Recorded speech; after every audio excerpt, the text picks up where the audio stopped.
Speaking with TJ Walker, the show where we dissect how and what world-class leaders communicate.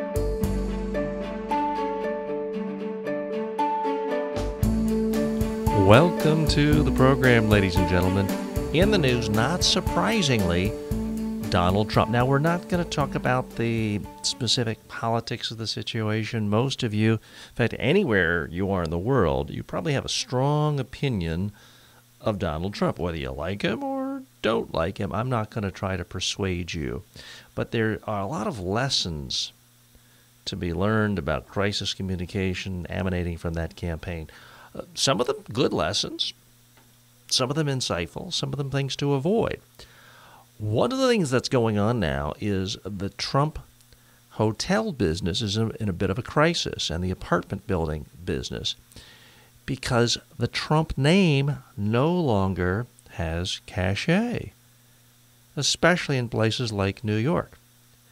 Now, Donald Trump has famously bragged in the past that just putting his name on a building generates about another 25% premium on the price. He can charge more, a quarter more. That's not happening anymore. Now, this came out about a month ago, but even more news coming out today about how Trump hotels are not going to have his name anymore. They're going to be called Skyen or Cyan. Forgive me if I'm not pronouncing it correctly. But more unrest in Trump world as the value of his name is slipping. Now, I got to tell you, this is especially embarrassing for a lot of people in Manhattan. And I know many of you think, well, Donald Trump's from Manhattan. That's his base. They must love him there. Well, no. The vast, vast majority of wealthy, educated people in Manhattan utterly detest Donald Trump. I'm not saying that's a reason for you not to like him or not to vote for him. I'm just stating it as it is. I would be willing to bet that 95% of educated, successful, prosperous New Yorkers are not voting for Donald Trump. Here's the problem. Many of them live in his buildings. And in the past, it was either considered cool or sort of kitschy or a conversation piece. Not anymore. Some of his tenants, like Keith Olbermann, whom we spoke of yesterday, has now famously sold his apartment and moved out. He finds Donald Trump so despicable, so detestable. The idea of living in something with Trump's name on it was just beyond the pale, and he decided to move. I have no idea if he made or lost money, but certainly anyone who has bought in the last few years and is selling within the last few years is going to have to lose money. That is the nature even of Manhattan real estate, especially when a brand has become tarnished. Now, it's one thing when Subway has a spokesperson like Jared, and they have a lot of TV commercials around him, and then all of a sudden he's caught as a child molester. Well, you fire him, you say he violated his morals clause, you sweep it under the rug, and yeah, it's embarrassing for 6 months, but Subway continues to sell sandwiches. It's not really affecting them in a material way. Quite different when the founder, the namesake, I guess the closest thing to this would be when Martha Stewart went to prison for her stock manipulation problems.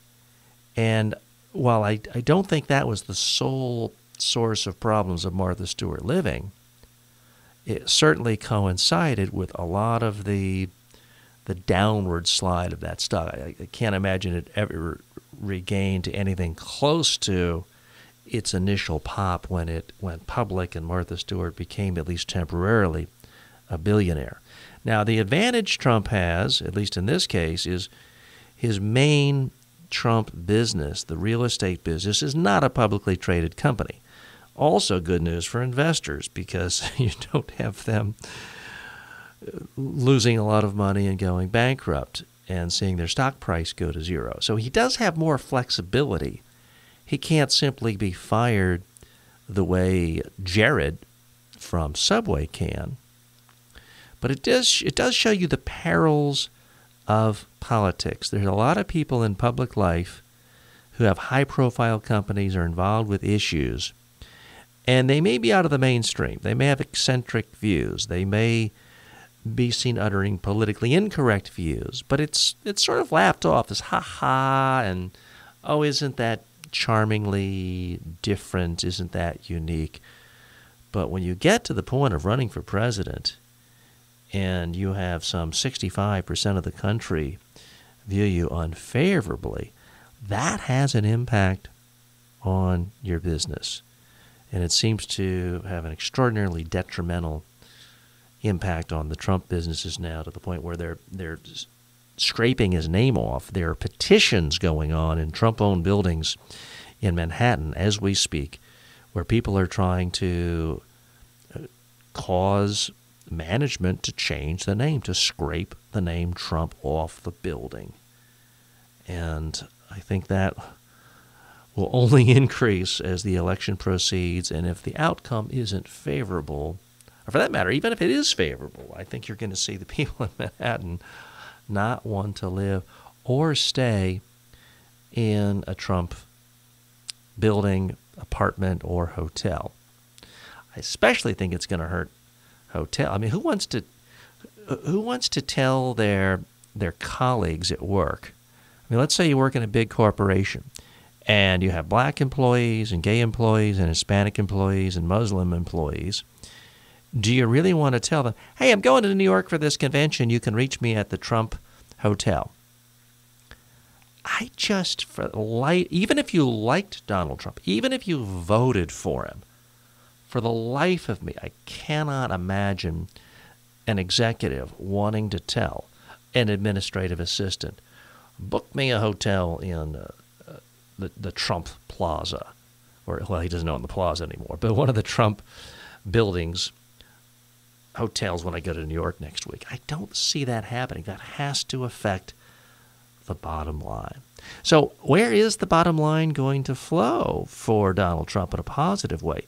Many have talked about the idea of him starting his own TV network, and at first blush, he does appear to have what it would take to run a media outfit. If it's the one thing he's actually been good at his entire career, and that is not running businesses or being an entrepreneur in any traditional sense or being a real estate magnate, but the one area where he's actually been very successful is playing a character on TV, being a reality TV star. So for him to start a Trump TV, I do think is a very logical step. Now, this has been talked about before on this program, as well as others. But here's the interesting twist just this week. There was a lot of commentary about how Trump TV started on his website, his Facebook page earlier this week. And all it really was a few of his staffers and his campaign manager and a couple of high-level officials just putting out a live feed on Facebook. Now, that's something I think is innovative. I do think that more and more campaigns are going to do that. And the Huffington Post and Business Insider did a story on this, kind of making fun of Trump, saying, well, he started this, only 200,000 people signed up, and then were watching, and then it drifted to 60,000 or 30,000. Let me tell you, getting 30,000 people to watch you live on the internet is a huge accomplishment. It's nothing to sneeze at. Certainly getting 200,000 is an accomplishment. If that many are watching you live, think how many can watch it on demand, perhaps 1 million. Now you're talking numbers that are a lot more significant than anything Al Jazeera ever put up, or for that matter, what happens in any typical day part on CNN, CNBC, or MSNBC. So I do think that win or lose, and you can probably figure out which way I'm guessing that happens. My view is not divergent from mainstream polling in America these days that shows Hillary Clinton is up between 5 and 12 points in the general election. So if Donald Trump loses, I think it's a natural extension of what he's all about, what motivates him, what is his interest, and what his expertise is to start his own TV network. He doesn't have to do the expensive way the way Al Gore did, which is buy another existing TV network, cable network, spend hundreds of millions of dollars, or the way Al Jazeera did, which was spend hundreds of more millions of dollars buying out Keith Olbermann and the Young Turks and the Air America and all the folks that were a part of Al Gore's network. So they didn't have to do. You don't have to do that. You don't have to do the expensive way of being on cable boxes and on people's TVs through a cable channel. You could just do it through the internet. You could do it through Facebook. You don't even have to spend $9.95 for your own domain name, although I don't think that's a problem even for someone who is, let's say, has had as many business failures as Donald Trump. He can still afford $9.95 for a website. But the fascinating thing is, if you have a name, if you have an attraction, if you have a message, if you have issues, you can attract a huge audience online, live, whether it's Facebook or YouTube or other venues, and you can then monetize it. And the thing about Facebook is it does seem to be easier to get people's attention. If Donald Trump had decided to have his crew do a Google Hangout, I don't think they would have gotten 200,000. Facebook makes it easy. If people already like you, are fans of yours, or friends of yours, and you're doing something live, that typically goes to the top of your feed. That's what you see, because they want to make it easy for Facebook members to see live stuff going on. And it's not as complicated as giving someone a long URL and click this and sign up here to watch you on Google Hangouts. So whether you support Donald Trump or not, I do think all of us who are trying to communicate, whether we're running for president or Parliament or Congress, or we're just trying to sell a book or sell our expertise or help our neighborhood get cleaner, whatever it is we're trying to promote, I do think that video online is key. And live video, even though it's more of a headache, it can ultimately be very powerful. I know that, and I'm not getting 200,000 on my live feeds, but when I do a live video on Facebook, as I've done a few times in the last week or so, the audience is often 10 times as big as if I just post a video on Facebook or if I post a video on YouTube. So there is, in fact, something powerful about live video. And knowing how much Donald Trump loves attention, loves the media, loves being in front of the camera, I could just imagine him doing, 6 hours a day, live Donald, whatever idea pops into his mind. Especially if he doesn't become president and he becomes the number one critic of the new administration. I think that is a role he'll relish. I do not see him sort of slinking away after this election, regardless of the outcome. I think he's going to be here to stay. And I wouldn't even rule out his ability to get the GOP nomination in 2020. That's not something that's been talked about a lot. But when you step back and think, who else in the Republican Party speaks for so many voters, has such a strong, passionate core of supporters, and is closer to a lot of the members of the party on issues like trade than other more traditional Republicans like Marco Rubio or Ted Cruz, I think a lot of Republicans are fooling themselves if they think, well, Trump will lose, we'll never hear from him again, we can go back to business as usual. I don't think it's going to be that easy. And whatever people thought of Sarah Palin and her various media ventures, Fox, Facebook, etc., I think Donald Trump is going to be doing 10 times that. Folks, good lesson on preparing for podcast, media interviews, TV videos, etc. Have a backup plan. Have a plan B. so-called redundancy in the whole world of internet. I learned that the hard way earlier today. I recorded a whole show, went to do the final edits and upload it into iTunes. Lo and behold, it was gone.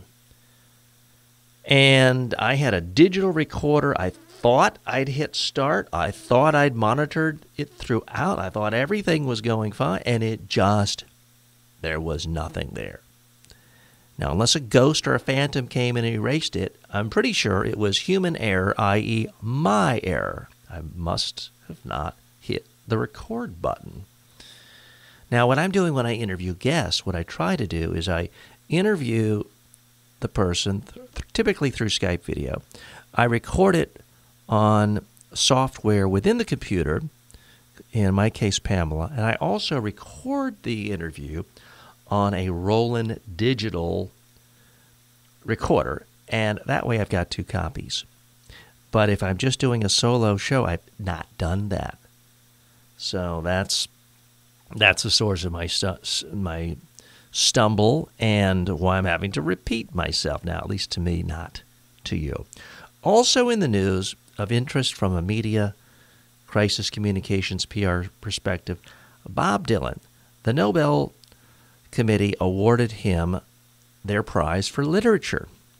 Now, this has generated controversy in a lot of different areas and levels. The Nobel Committee is apparently upset with Bob Dylan because he didn't bother thanking them, and he's not even acknowledged it. It's just sort of, it's as if the Bruns Avenue Elementary School in Charlotte, North Carolina, where I graduated in 1975 from 6th grade. It's as if we gave him the Singer of the Year award and sent him a certificate, and he was too busy to open his mail one day. It was given about the same level of significance. But this is the Nobel Prize for Literature. Now, on the one hand, I had to say, well, that's kind of rude of Bob Dylan. I understand you're famous and you've had every accolade in the world, but still, the Nobel Prize for Literature, and you can't somehow recognize it. But I place more criticism on the Nobel Committee, because part of the utility of a prize like this, the value, the prestige, is what they can give to an artist to give them a wider audience. Well, I'm sorry, nobody's going to go out and buy Bob Dylan albums because he won a Nobel Prize for Literature. People who like his albums, people who like his downloads, they're already buying it, and hundreds of millions of his songs have been purchased. He's already rich. He's already famous. And maybe he's got another 30 years in him, but I mean, he is in his 70s, and this prize isn't going to do anything to give him a wider audience, help his career, free up his time for creative pursuits. He has all the time he wants, all day long, every day. He doesn't have a day job. He's Bob Dylan, for goodness sakes. The other problem I have with the Nobel Prize going to him is, can anybody name anything he's written in the last 45 years? Now, others have commented on this too, and maybe he's come up with good stuff, but this is somebody who's known primarily for what he wrote in the early 60s, Blowing in the Wind, and a lot of good stuff. But should the Nobel Prize for Literature be given to someone for stuff they wrote 50 years ago? The other big criticism from a lot of authors and a lot of novelists is, why in the world, when there's so many novelists creating great, complex works of serious literature, 800, 1,000 pages, they've spent 10 years on it, and it's great stuff, why are we honoring somebody who doesn't write books and doesn't write novels, but is instead writing lyrics to songs? And the argument they make is that's really a different medium, number one. Number two, people who write songs have a much easier time of getting a lot of attention and making money and getting rich and famous and reaching wide audiences. And it's just true. Music is it's not easy to be a music star, but if you are good and you're writing and you're performing your songs, there's just a lot more ways of marketing your stuff than if you are the writer pecking away at the keyboard in the back of academia somewhere. And I have to say, I find that a pretty credible criticism. Why not give the Nobel Prize to literature if someone who writes literature? And as much as Bob Dylan's lyrics are considered beautiful, powerful, influential, it's just not the same thing. At some level, it's almost like giving the Nobel Prize of Literature to Steve Jobs posthumously because, well, he had to type programs and he had to type a design for the interface for the iPad, and that's writing of sorts, and it's great, and it's had impact. Let's give him the Nobel. I mean, at some point, you've got to draw some lines, and I think lines were crossed by the Nobel Committee. What do you think? I'd love to hear from you. Please post your comments on Twitter at TJ Walker, or Facebook, or LinkedIn, or YouTube, or my brand new blog for this show, which is speakingwithtjwalker.com. So any of those places, I'd love to hear from you. Also happy to hear about your suggestions on future topics and future guests. Thanks so much for joining me. As always, this is brought to you by Media Training Worldwide. If you have an upcoming podcast, TV interview, or speech and you want to be prepared, why not do it the right way? At no cost, no obligation, you can get access to our online media training school and public speaking school, plus several of my books on how to speak more effectively to the media and to live audiences. Just click in the show notes below or go to mediatrainingworldwide.com. Thanks so much. See you tomorrow. Thanks for listening to Speaking with TJ Walker.